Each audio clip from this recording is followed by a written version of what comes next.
Well, so far we talked about different strands of South Asian culture studies.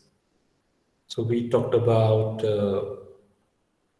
suburban studies, we talked about the studies which were named as critics of knowledge. When they started questioning the Western knowledge. Then we went on talking about media studies. We talked about what we call ecological studies or ecological movements, then English studies and feminism. And all these studies are different strands of cultural studies in India. Here he discusses the future of cultural studies in India very briefly. He says if cultural studies in India is not to go to the way of the West, means what happened in the West, the institutionalization of cultural study took place. Means there is the Center for Contemporary Culture Studies in the Birmingham University and even in the American universities.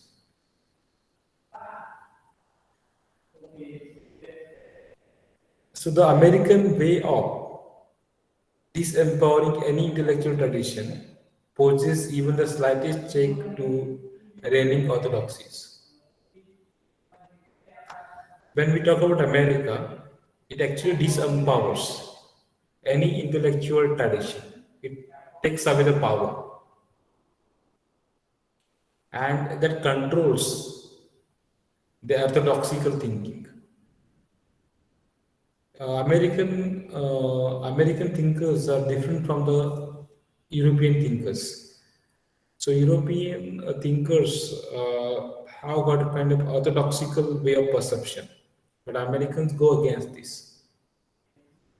When we talk about intellectual production in India, we need to understand that we have to retain close ties with folk forms of knowledge. We should not think only in terms of the modernity and all. The folk means common people, tribal people, or the indigenous people, cultures and all, farmers, peasants. They have got their forms, folk forms, local, Lokgeet, Lok we call them. So this we have to retain, maintain close ties with the folk forms of knowledge, and even with the traditions of marginalized peoples. Generally, we think that with growing modernism, we should go away from, but we should think of the traditions of marginalized people as well. Means in America, actually, there are the things are different, but in India, as it happened in America, unlike in America, the left has some standing outside the academy. In America, it wasn't. In the academy, there is some kind of place for the leftist thinking. Left means the Marxist thinkers. And so-called grassroots movements are not entirely dissociated from the world of intellectuals. There are certain grassroots movements of common people, and these movements are not entirely disconnected with the world of intellectuals. Means the academic people think about these things. They are not disconnected. But in America, there is no leftist thinking as such, or even the grassroots movements are not connected with the world of intellectuals, with the scholars and all. But what he says, it would be quite foolish to suppose that a greater public space for the left necessarily entails a more hospitable future of cultural studies. Imagine knowing in the states like Kerala, in Bengal earlier, not now, or in Tripura earlier. Now the BJP government is there in Tripura.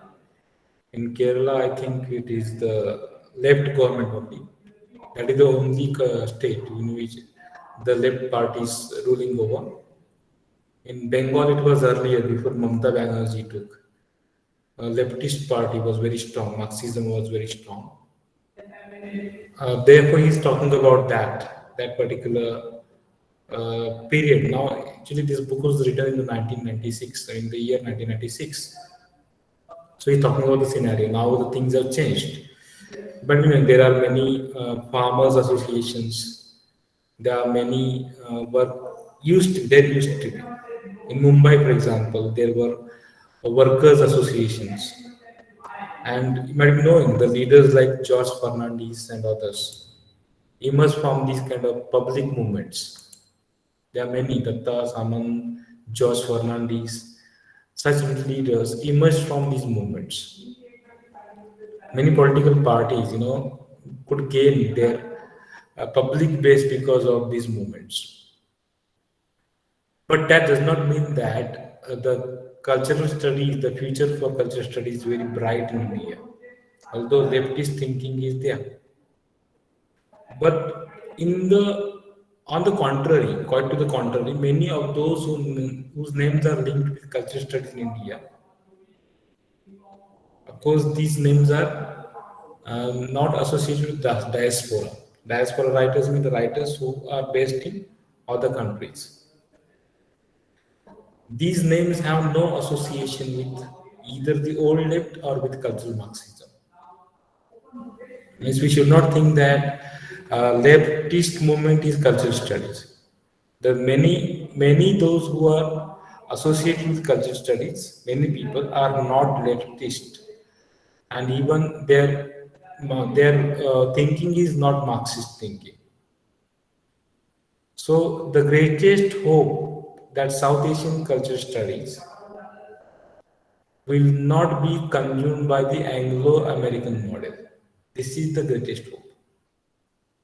And so far, by the year 1996, that was the hope that South Asian cultural studies will not be eaten up by the Anglo-American model of cultural studies. And that is a fact. And that remain available to Indian thinkers and writers. Certain idioms for imagining, conceptualizing, and reshaping the world no longer available to Western intellectuals. Means our cultural studies can remain free from the Anglo-American model because we have our way of imagining. Conceptualizing is understanding the things, reshaping. And this is not available to the Western intellectuals. That should be taken care of. So he says one can still admire Indian civilization. We have a great ancient civilization, and one can admire. While we can criticize the Indian nation, you should understand this difference. Indian nation and Indian civilization are two different concepts. We need to elaborate this. When we talk India as a nation, we think in terms of homogenization. We think that India has one language, India has one culture, and all. The way we think about the Western culture. But that's what I'm trying to say here. Indian civilization and Indian nation are two different things. One may hate, means despise means to have negative opinion about Indian nation as a political nation. India, for example, one may have negative opinion about the government and all, but we should admire Indian civilization. Many times what happens, an overlap takes place. We start thinking that Indian nation means Indian civilization. Imagine knowing before Britishers came to India, India was not a nation as such. It was ruled by, means there were different kingdoms in India. And they were autonomous. They were not connected centrally. So no such distinction is possible when it comes to the West. In West, they think only in terms of the nation. Because the modern idea of nation states come from the West. Indian civilization has always displayed an inherent respect for plural forms of knowledge, different kinds of knowledge. For example, we have Jainism, we have Buddhism, we have Islam, we have Sufism, we have Hinduism, we have Sikhism. So this is what pluralism is, not in terms of only the religions I'm talking about. We have different kind of plural forms of knowledge, and there has been an inherent respect for this plural. In Maharashtra we have this same tradition, then we have Mahanubhav and all. So these different kinds of plural forms of knowledge have been the part of Indian civilization. And South Asian cultural studies must take upon itself the agenda building upon and gendering postmodern and non-modern alternatives to the dominant official discourse of the scientific, managerial, and modern nation state. That's what he suggests. We should think in terms of our civilization, and we should not, compare it with the official discourses, the nation state as such. Means we should not understand the things in terms of science, in terms of management, in terms of modernity. So that is a kind of confusion. So we should talk about the plurality of knowledge, the plural forms of knowledge, and that is there lies the future of cultural studies in India.